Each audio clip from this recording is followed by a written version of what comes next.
so you don't get hurt that badly. I mean, like, every now and then someone will, like, break their thumb or something, or one of their fingers, but it's not like, it's not as bad as, like, some other sports where you can get brain damage. It's jiu-jitsu's... That's how you describe it as somebody who's never done jiu-jitsu before? Yeah, jiu-jitsu is a little gentler than those other sports, but it still is contact, and you don't get brain damaged very often. No. You should come try jiu-jitsu. We very rarely get brain damaged. That's excellent. That's great. I'm gonna sign my kid up. I would describe it similar to wrestling, but it's a much more technical. It's a lot like chess in a way.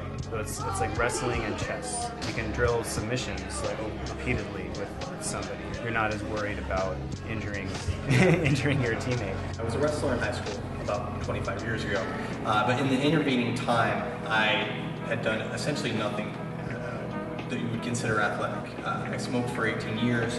I weighed about 220 pounds, and I'm also a recovering alcoholic, so my life was kind of bottom of the barrel. Once I started doing jiu-jitsu, I found not only a fantastic athletic outlet, I also found a great community, a really solid support network, which is what I really needed. When you think about what jiu-jitsu is, interacting with people, close proximity, you can't help but build respect for them. And that's another thing that was hugely lacking in my life at that time, was feeling respected and finding things I could feel really good about.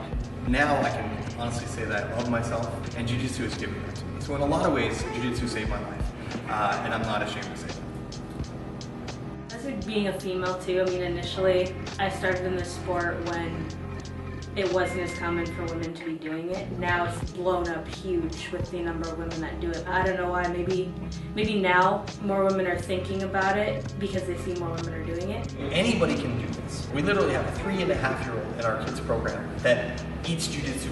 And on the other end of the spectrum, we have multiple people who are over 60 years old who compete against guys that are 20, 30, 40 years old and do well. Well, my favorite part is when we trip them and get on top and do spider swing. When somebody probably bullies me, then I can do that stuff. You gotta listen and focus. And when they say click, you gotta get your eyes on the coaches. Yes, because we never been pictures because we never get a microphone. No matter what's going on, I walk out, I can bow onto the training mat, I go out there and it's all gone, I let it go, and that's a big thing it does for me. It's kind of an escape, but it's also a place to center, find focus again. Even going into a tournament, if I knew I was going to lose, I'd still do it, because it helps me come back to the laboratory, the mats, and learn new things and push myself.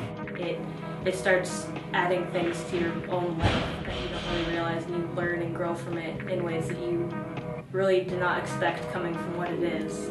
You know, just a sport where on the outside it looks like you're just beating each other up or choking each other. I can't speak enough about it. It makes me happy and helps me grow as a person. 30 seconds, grab the quick set, here we go. 1, 2, 5, 8!